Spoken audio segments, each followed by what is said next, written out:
I'm going to go in order for any comments or discussion so that everybody gets a chance to say something first, and then we can always circle back if there's something else that someone wants to say about it. I guess I can start with Director Miller. Do you have any questions or comments? Yes, thank you, President Wisdom. I just wanted to say, as a full-day kindergarten teacher myself, I recognize the need for full-day kindergarten for our Downingtown children.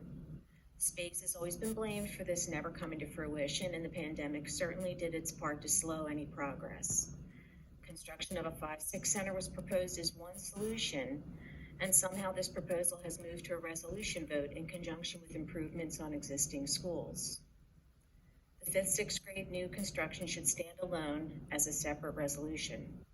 Just as Downingtown East and West are already looking to shovels in the ground, having their own construction schedule, so too should this undertaking of an 18th building in our district. The Bradford Heights campus is not a sustainable place to add any more structures. The roads and infrastructure cannot withstand this intrusion. I invite you to get on a school bus with me and take those roads on an inclement day during the school year at dismissal. I'm being told this is the only way to allow for a full-day kindergarten for all of the students in all of our elementary schools. This myopic view of our future is interesting to me due to the fact that in the past, schools utilized other spaces while providing for our students. Addressing the needs of and updating our current buildings while keeping within their respective footprint is a viable answer. The United States Census Bureau shows a steady decline in households with children under 18 in Downingtown beginning back in 2015. Although we are witnessing housing builds all over Chester County, the key verbiage of the census is households with children under 18. As one experienced educator in our district put it, the answer is always come to brick and mortar. Isn't there anything else? This construction project is an enormous undertaking with ramifications in the future. Redistricting would need to occur. East and West would be fully split with 3 Title I schools on the west side. Our current student body deserves an honest, equitable look at our schools. Our middle schools need their turn as well as the elementary before new construction should occur. Back to all-day kindergarten. During the pandemic, I taught in person in all kinds of spaces. It helped to put a new perspective on possibilities. I am certain if we consult our teachers, they would have creative, doable solutions. After all, they are the ones taking care of our children. That's all I have. Thank you, Director Miller. Director Bertone, do you have anything to say?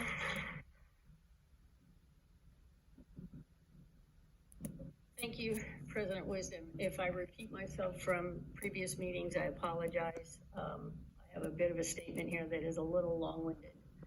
I was really taken aback by last month's meeting. Talk about being blindsided. The conversation of a 5-6 was not announced, and neither the public nor myself had any idea. It appeared as though a majority of board members were well aware of what was happening. I saw this resolution for the first time, as everyone else, on Monday evening, and it was posted Tuesday morning. It's listed as a facilities item, and I'm on the facilities committee. So we've now decided to take a vote. A vote on what? Do we continue down a path of a high 6 center? Up until now, we've made no commitment to repair and upgrade our buildings for an equitable education for all. Students on the west side of the district have more buildings over 25 years old with no major renovation. Where is the equity? No meaningful space for all the skills we say are important to our children. Collaboration, group instruction. These rooms are simply inadequate in size. What about the fact that in one building, the classrooms were so small during the pandemic that we had to hire and realign students in April just to get them back in school? There has been no commitment or discussing regarding realignment, which will impact redistricting on all levels. No discussion on whether we are ending split schools, which will involve major redistricting at the secondary level. What happens to a 10th grade soccer player at East who will now be in the West District? Are we grandfathering all students? Are we willing to disrupt our current socioeconomic split that was so carefully studied 30 years ago? Now, oh no, we are voting with the condition we are not addressing redistricting. Regarding the possibility of a 5-6 center perhaps at Bradford Heights, we We don't seem to know for sure, no commitment to have an outside consultant review this plan to ensure that we don't make the flooding in Johnsontown worse. I am told it's up to the township. The borough continues to have flooding because of the building and surrounding townships. No consideration is ever given to this issue. We have not notified all of our taxpayers about this plan. No annual report laying out the groundwork. No numbers of cost and tax increases, although I acknowledge that it was discussed tonight and there evidently is some information out there. No real attempt to get feedback from the 70% who have no students in the district and yet will pay the bill. The information given us seems to be inaccurate. It implies our demographic study shows that we'll have a growth of over 700 students. True. But most of our growth is at the secondary level, and our renovation plan for East and West should accommodate this growth. As a board, we were told buildings were fine, and it wasn't until residents and teachers revealed that falsehood that it was acknowledged that some buildings, particularly Beaver Creek, need major work. The former administration was not forthright in the information they gave us. We need to give Dr. O'Donnell time to review and ensure that all our information is accurate. The primary reason originally stated for 5-6 is all-day kindergarten. The former administration refused to discuss any alternative plans. It also stated that it was always the plan. A 5-6 center was not always the plan. It was a recommendation from an architect years ago. It was his plan. It was not accepted by the board at that time. And originally the talk was of one 5-6 center on the east side with the west operating as K6. The board rejected that option because we were interested in consistency and equity. Two different programs did not achieve this. I mean, most will remember that our two middle schools are exactly the same because that's what was important to the board at that time. If all-day kindergarten is the goal, why not look at a temporary plan until all building plans, until any building plan we decide is completed? Any plan is at least 4 or 5 years away. Let's update all our buildings to have equity in our educational delivery. Contrary to what I understand is being told, I have not blocked redistricting. I have continued to ask about redistricting again and again, and the former administration refused. The time to look was before Euclid Hills opened, when we knew we would have an increase in that building's capacity.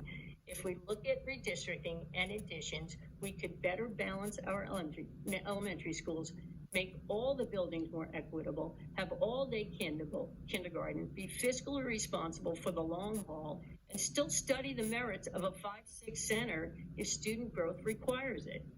The actual original plan proposed by the former superintendent for all-day K, an additional 5K building, was to leave the boundaries the same. There is no way it is fiscally responsible and does nothing for equity. Just compare Beaver Creek with Pickering Valley, Brandywine Wallace with Euclid Hills, East Ward with Springton Manor. Does anyone see a pattern here? Where are the cost outs? Where are the accurate numbers from our business department?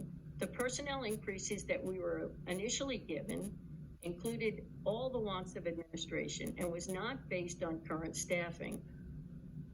I would like an honest and accurate report. At least acknowledge your additional staff on both sides of the columns of staff needed. At the first budget presentation regarding a 5-6 center, we were told our tax increases would be approximately 4.5% yearly for at least 3 years, and our capital spending would be reduced by $10 million, reduced from $10 million a year to $6 million a year. For those who don't recall, capital is the total cost of building maintenance, technology purchases, and curriculum items. With the current value of our buildings, $10 million for buildings alone isn't enough. But the recommendation was to reduce it to 6. Fine maybe for those in new schools, but what about the students in older buildings? The latest version talked about a 3.5% increase for 3 years.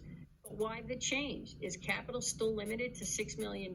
Where is the information with the revised numbers? 5-6 center, we were told our tax increases would be approximately 4.5% yearly for at least 3 years, and our capital spending would be reduced by $10 million a year to $6 million a year. For those who don't recall, capital is the total cost of building maintenance, technology purchases, and curriculum items. With the current value of our buildings, $10 million for building alone isn't enough. But the recommendation was to reduce it to 6. Fine maybe for those in new schools, but what about the students in older buildings? The latest version talked about a 3.5% increase for 3 years. But why the change? Is capital still limited to $6 million? Where is the information with the revised numbers? Dr. O'Donnell, you did major renovations at State College and passed a tax increase through referendum. My expectation is that your board at State College planned financial cost and impact statements prior to deciding on a plan. Passing a referendum meant you had community buy-in. I would like community buy-in. We are headed down another rabbit hole. I raised many questions when we talked about the River Station project on Boot Road. I pleaded to get us information.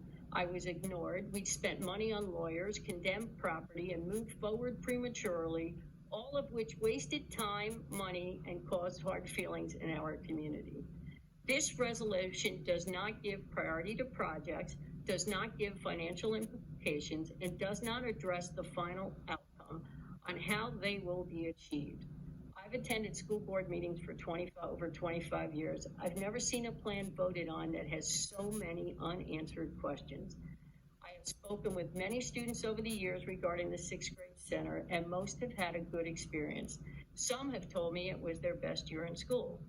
No building or school is a perfect fit for all students.